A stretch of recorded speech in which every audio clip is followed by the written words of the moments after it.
आज आषाढी एकादशीमुळे सर्वांच्याच घरी फराळाचं वगैरे बनवलंच असेल.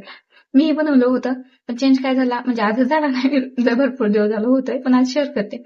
तर काय, तर शिवला पण शाबू खिचडी भरपूर आवडते बरं का, पण बटाटे जास्त असतील तर तो जास्त आवडीनं खातो. म्हणून मला पण शाबू खिचडी बटाटे असतील तरच आवडते. पण चेंज काय, तर तो खिचडी जास्त आवडीनं खाईल म्हणून मी माझ्या ताटातले सुद्धा पूर्ण बटाटे सगळे गोळा करून त्याला दिले खायला. आणि ते खाताना मला आनंदही होतोय बघून की बाबा माझं बाळ खातंय. हे असते एक आईमध्ये झालेला चेंज.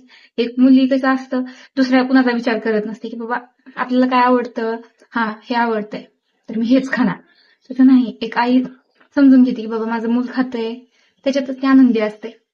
आपणच नाही, आपल्या आयांनी हेच केलंय, आपल्यापेक्षा जास्त केलंय त्यांनी, तर आपण थोडं तरी समाधान वाटते की बाबा आपल्यामुळे मूल आपलं जेवतंय शांत, तो तर ते तरी खातंय ना, त्याच्या तरी पोटात जातंय ना. त्याचं समाधान एका आईलाच असू शकतं.